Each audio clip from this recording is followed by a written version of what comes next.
Legion Pro 5 8945HX or 8940HX. Check the site. Okay, it will be linked in the description. Check the site, it will be updated. It's has everything that I'm going to say in this video, and it will have more updated stuff later. So check the site. Also, it's available in a lot of languages and dark mode. Okay, so immediately let's get into the laptop. Main things. So summary, I will say, you pay for excellent CPU performance, and that's exactly what you get. Okay, Lenovo has, this Pro 5 laptop. They miss out on few things here and there, but they keep the CPU performance intact. So this laptop is mainly for someone looking for great CPU performance in a laptop. Okay, so desktop level CPU performance in a laptop. If that's your thing, this is worth considering. Sure, there are a few things here and there for which you have to, I guess, watch this video or read the blog. Anyways, it's a very, very powerful CPU, and seeing that it does not have any GPU with more than 8 GB VRAM is just heartbreaking. It only comes with 5050, 5060 or 5070, all of which are just 8 GB VRAM, and the only difference is between them is 10-20% of the performance. That's all. So it's a little sad thing. At least in the Intel model they have 5070 Ti, but for AMD, for some reason. So my first advice would be to check other premium laptops. If gaming is your main use case, check other brand laptops. Is anyone else offering me a 5070 Ti or an AMD GPU with more than 8 GB VRAM in this price range? If yes, consider them. Okay, if yes, consider them. Only look into this laptop when there are no other laptops with more than 8 GB VRAM in this price range of this laptop. Okay, cautions, things to be aware of: don't select the 8745HX. Okay, so I have added this here under links and specs. I've added this specs. If you click on it, so here are the stuffs you should go with. If you select the 8745HX, the performance is exactly half. Okay, the performance goes immediately, it cuts by half, and that is a huge difference. So go only for either the 8945HX or 8940HX, and the difference between these two is just marginal. So don't select the 8745HX. Second thing, as of making this video, if you select the OLED panel, it immediately removes 8945 and 8940HX, and it includes the lower performing CPU. If that is the case in the future, be aware of that and do not select the 8745HX. Okay, if you select the 8745HX, you get half the performance. And if you are ready to let go of that much performance just for an OLED, you are much fine with a Legion 5 with the 350 or the 260. Both will have better battery life and a USB port that has more than 40 Gbps speed. So, and there are a few more things, but yeah, if you are ready to lose that much performance, it's better to just go with the Legion 350, the newer gen 5 CPU, or the older gen 4 Legion 260. Okay, they all come with 5050, 5060 and 5070. So don't select the OLED panel, and if you are selecting the OLED panel, confirm it that 8745HX is not automatically selected. As of making this video, in no region there is any OLED model with the higher end CPU. Moving on, Lenovo has done again aggressive tuning. So if you want to keep temperatures in check, you will have to do few tweaks here and there. You have to be ready for that. CPU only supports 64 GB VRAM. There are a few people out there who buy this machine and put a lot of RAM for their work. You cannot go over 64 GB VRAM So if the CPU can't support it, forget the motherboard and everything. So if you are looking for more RAM that you want to add to this laptop later, look for other CPUs. This is what people who are in China, but Lenovo is known by another subsidiary brand. It's called Lenovo Cool or Lico, and the same configuration laptop is very cheap. I think 20-25% cheaper than this laptop for almost the same stuff. Okay, let's go into pros and cons. Pros: CPU. I have been saying it again and again. The whole point of getting this laptop is the CPU. When you are in a controlled environment without any tweaks, even if you are just in a controlled environment like in a balanced mode or something, okay, multi-core performance is excellent. It is comparable to last gen's top end desktop CPUs. And if you allow it to, if you are ready to do some tweaks and allow the CPU to heat up a lot, which I do not recommend, but if you do, it will even be close to some of the newer laptop CPUs. Okay, laptop and desktop CPUs. Okay, so that is the whole point of getting this laptop. Single core performance, I have already said this.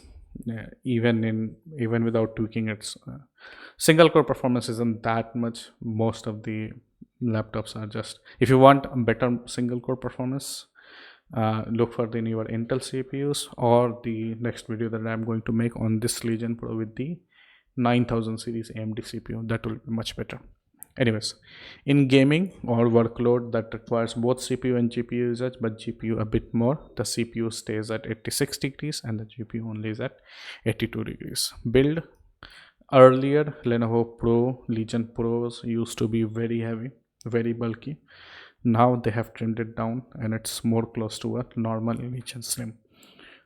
If you get a chance, do check the laptop offline, and if you are not considering, maybe you will consider it, because everything has become smaller and it's not as heavy when the GPU is not overclocked. So we're not talking about even if an I need to actually remove this line. I checked it, I just haven't removed this.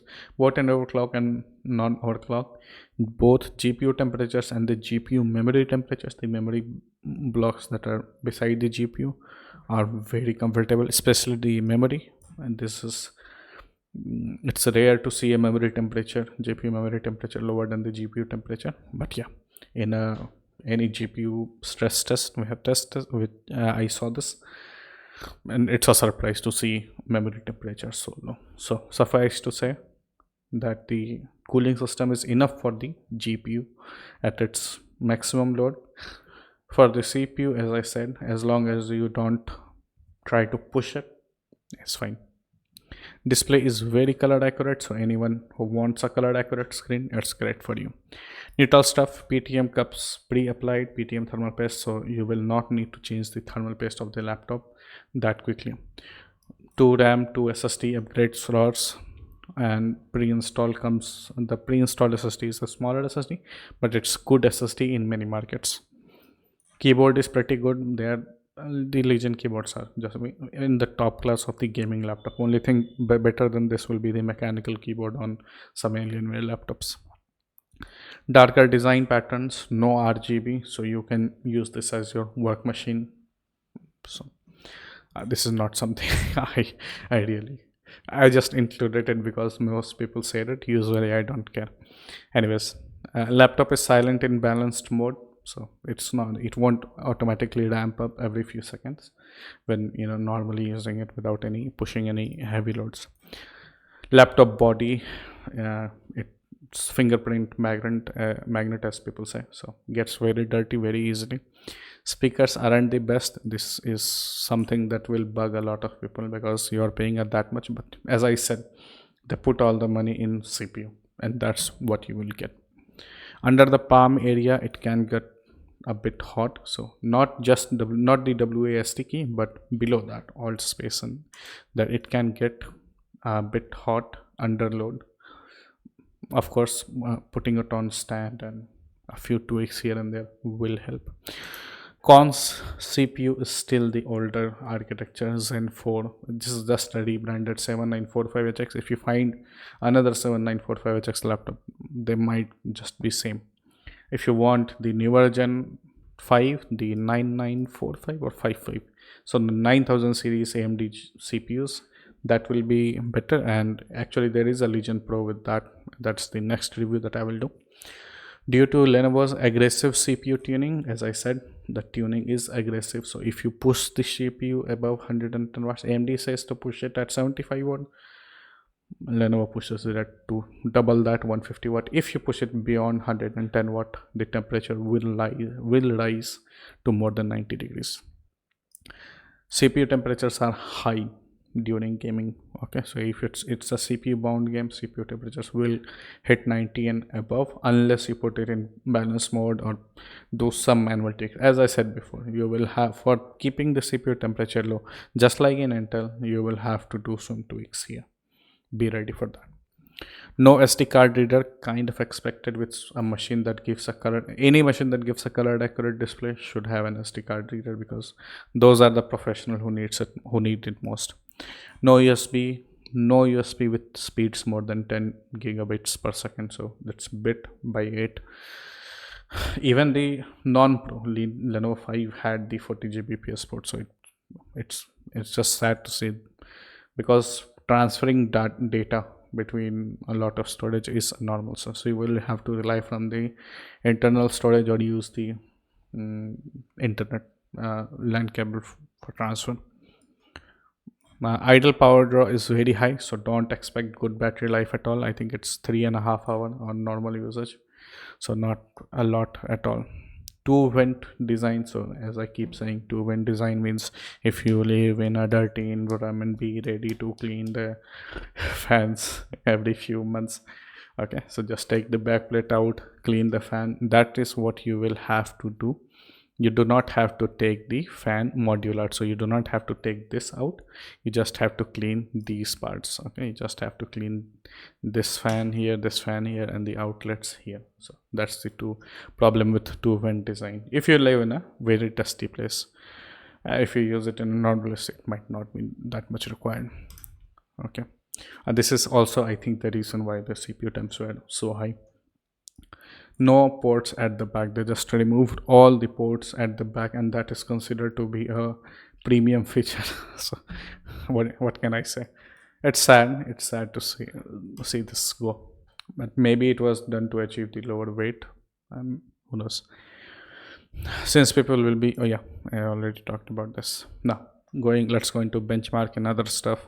As I said before, as soon as you start pushing it more than 100 watts, see what happens. The CPU crosses the 85 degree and goes into the 98 and 100 degrees. It will easily go to 100 degrees if you are not going to control it. Performance drop, you will see about 10% performance, I think.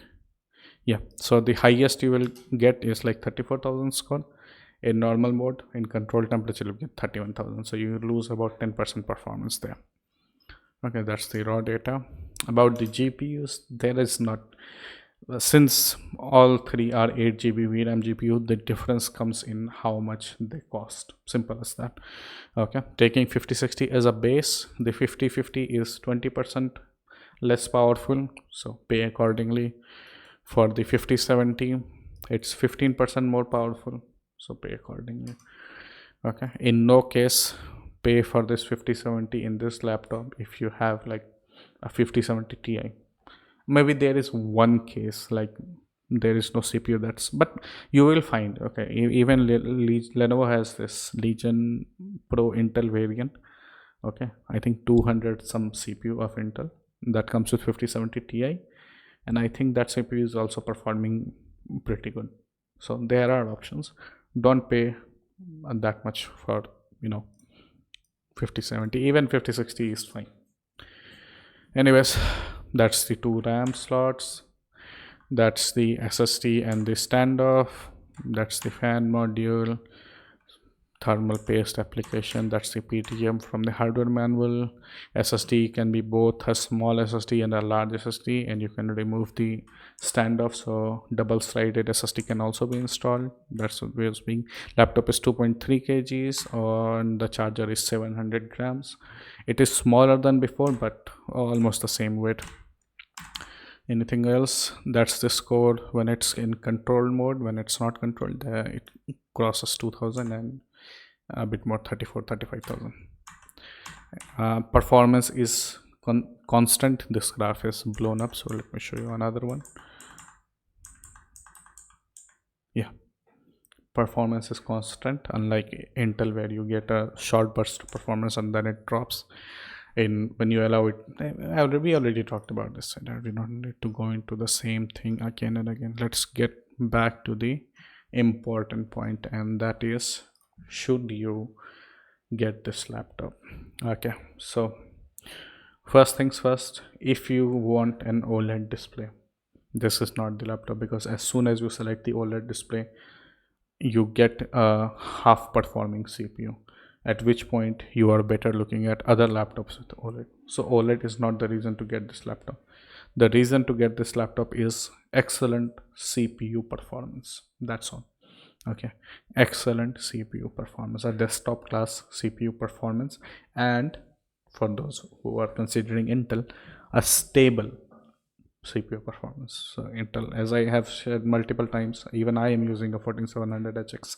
They gave a short boost of performance for a few moments and then they drop. So that's not the thing that's going to happen here. So if you want a constant CPU performance, high CPU performance, okay, and you are ready to do some sort of tweaks, okay, some sort of tweaks, adjusting the fan curve, maybe undervolting here and there, and if you don't want, just put it in balance mode.